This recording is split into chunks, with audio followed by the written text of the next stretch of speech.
er der, som man kan se,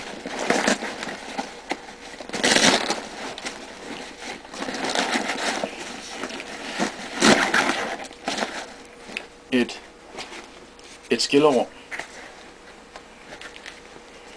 Her har jeg en lineal, og så har jeg en spidsstang.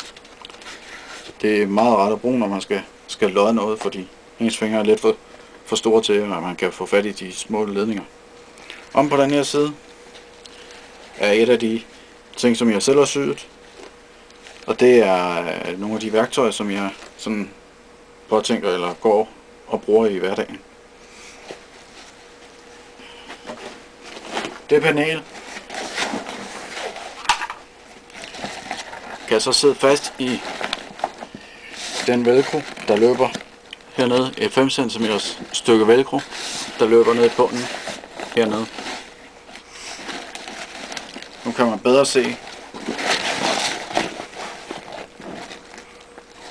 se. Elastik-snoren til den ene lomme og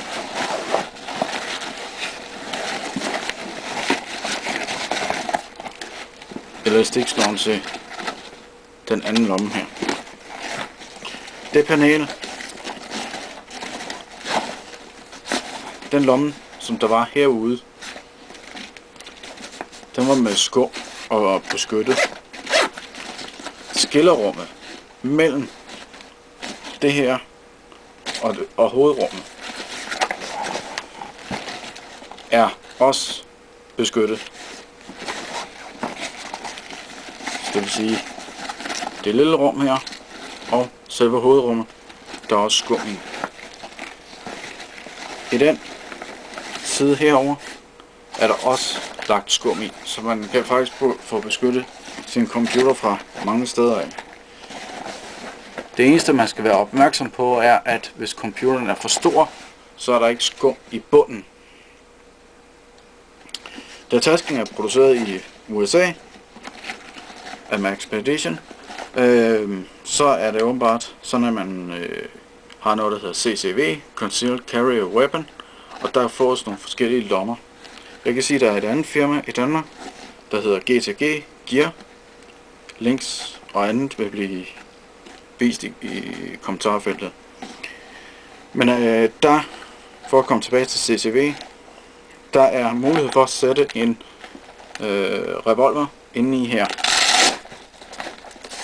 Jeg kender ikke størrelsen på dem her, men jeg vil tro, at den Heckler Koch ekspert, som jeg har set, den skulle i hvert fald være mulighed for at få til at sidde her. Den kan så sidde over i den ene side her, og du har mulighed for at have en 3-4 magasiner siddende over i den her side.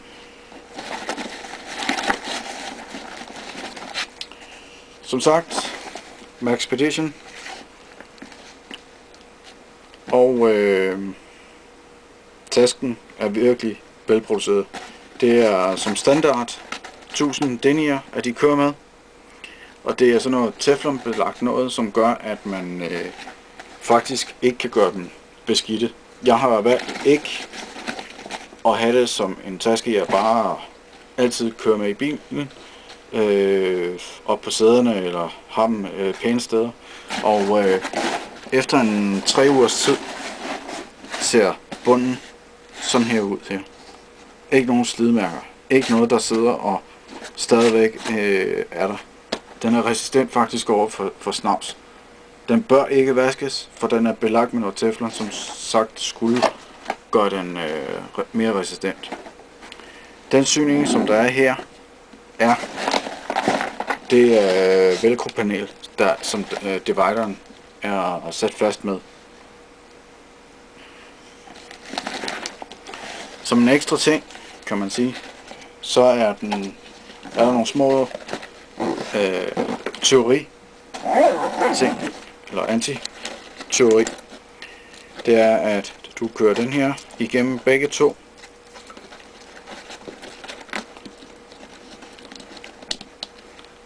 og sætter den fast. Så har jeg lige et bedre billede af det. sidder der ude for den ene skulderstrop del, sidder der sådan en her, hvor du kører din, der har du de to paracord, kører igennem, først den ene,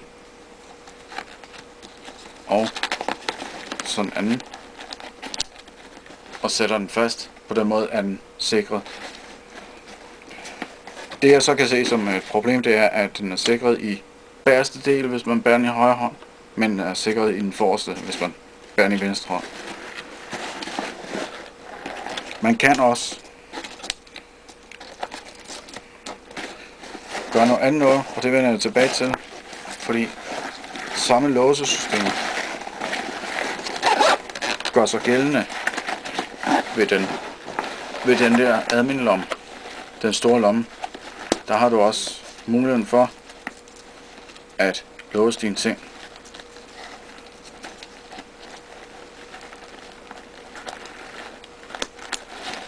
Sådan der.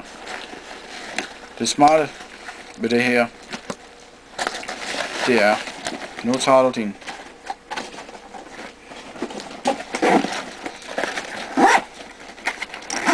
hovedrummet, tager du din paracord fra hovedrummet, og din paracord fra den der. Den skal lukke den vej, så vi kører ind her, og kører ind her, og kører ind, og man så må sige ovenfor. Undskyld forstyrrelsen, men der var ikke mere hukommelse på mit digitale kamera, men det fortsætter nu. Som man kunne se på i siderne ude ved drikkeflaskerne, så var der nogle øjer til, at man kunne binde noget fast i. Jeg vil lige vise det engang. Her var der noget, man kunne binde fast i. Så det der har Maxpedition sendt med. Det er ikke noget, du køber ekstra, men du får det her med. Som man kan se, så er det altså meget tungt og stærkt. Det er plastik, så man skal ikke tænke på, at det ruster på noget tidspunkt. Og jeg ved ikke, hvor lang den er, men den kan blive forholdsvis lang. Udover, det er jo et bredt bælte, der er her, så den skulle ikke give problemer med, at den snæver eller noget andet. Men ellers så følger der den her med, og som man kan se, så er det det samme slags gummi, der er i bunden af tasken, samt op ved den der paraplyholder og Maglite holder der. Så som man kan se, igen, meget tungt lavet. Specielt ved, når man åbner her, kunne se faktisk kvaliteten af udstyret. Hvor dyrt og hvor godt det er lavet.